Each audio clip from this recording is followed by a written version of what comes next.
Welcome to 929 TV. నేను Priyanka. April 27 Telangana రాజకీయాల్లో ఇది కేవలం ఒక తేదీ కాదు, ఒక భావన, ఒక సంకేతం, ఒక పునర్జీవన దినం. అధికారం లేకున్నా బీఆర్ఎస్ క్యాడర్ ఉత్సాహంలో కాస్త కూడా తగ్గుదల కనిపించలేదు. అదే ఈ ఏడాది ప్లీనరీ గ్రౌండ్స్ లో స్పష్టంగా కనిపించింది. ప్లీనరీ ప్రాంగణంలో అడుగుపెట్టిన క్షణం నుంచే ఒకే రంగు, ఒకే స్వరం, ఒకే సందేశం కనిపించింది. అది గులాబీ. ఎక్కడ చూసినా గులాబీ పథకాలు, గులాబీ కిరీటాలు, గులాబీ శబ్దాల ప్రతిధ్వని. ఎవరి ఆదేశం లేకుండా, ఎలాంటి ప్రత్యేక ఆహ్వానం లేకుండా లక్షలాది మంది కార్యకర్తలు స్వయంగా అక్కడికి చేరుకున్నారు. ఇది ఒక రాజకీయ పార్టీ శక్తి ఎంత ఉందో కాదు, ఆ పార్టీపై విశ్వాసం ఎంత ఉందో చూపించే దృశ్యం. ఈ ప్లీనరీకి అసలు కేంద్ర బిందువు ఒకరే, కె చంద్రశేఖరరావు. అధికారం లేకపోయినా ఆయన పేరు పలికిన ప్రతిసారి గ్రౌండ్ మొత్తం ఒక్కసారిగా నినాదాలతో మార్మోగింది. కేసీఆర్ ప్రసంగం ప్రారంభం కానంత వరకు కూడా ఒక భావం గట్టిగా వినిపించింది. ఇది ముగింపు కాదు, ఇది మళ్లీ ప్రారంభం. కేసీఆర్ మాటల్లో ఆవేశం లేదు, అసహనం లేదు, కానీ లోతైన అనుభవం, పునరుద్ధరణ పట్ల నమ్మకం, భవిష్యత్తుపై స్పష్టమైన బ్లూ ప్రింట్ ఉన్నాయి.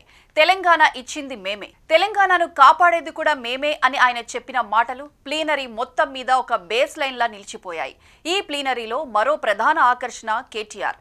యువతతో నేరుగా మాట్లాడిన ఆయన మాటలు క్యాడర్లో ఎనర్జీని మరింత పెంచాయి.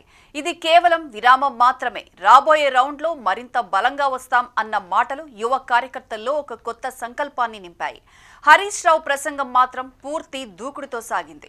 అధికారంలో లేనంత మాత్రాన పోరాటం ఆగదు, ప్రజల కోసం ప్రశ్నించడమే మా పని అని ఆయన ప్రకటించడం సమావేశానికి వచ్చిన కార్యకర్తలకు నిజంగా ఎనర్జీ డ్రింక్ లా పనిచేసింది.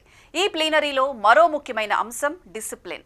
అధికారం ఉన్నప్పుడు పార్టీ ఎలా నడిచిందో, అధికారం లేకపోయినా అదే క్రమశిక్షణ కొనసాగాలి అనే స్పష్టమైన మార్గదర్శకాలు ఇచ్చింది నాయకత్వం. ఇది పార్టీ ఎందుకు ఇప్పటికీ ఏకతాటిపై నడుస్తున్నదో చాటి చెప్పిన అంశం. వీలైతే ప్రత్యర్థులు ఆశించినట్లు బీఆర్ఎస్ క్యాడర్ బలహీనపడలేదని ఈ ప్లీనరీ బలమైన సందేశం ఇచ్చింది.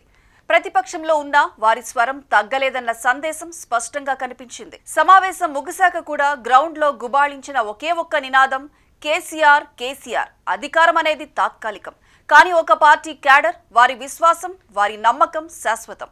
ఈ ఏడాది ఏప్రిల్ 27 ప్లీనరీ అదే విషయాన్ని తెలంగాణ రాజకీయాలకు మళ్లీ గుర్తు చేసింది. గులాబీ జెండా ఇంకా నిలబడి ఉంది. అది కేవలం గతాన్ని గుర్తు చేసే గుర్తు కాదు, రాబోయే అధ్యాయానికి, కొత్త పథకానికి, కొత్త పోరాటానికి ఒక ముందు మాటలా నిలిచింది.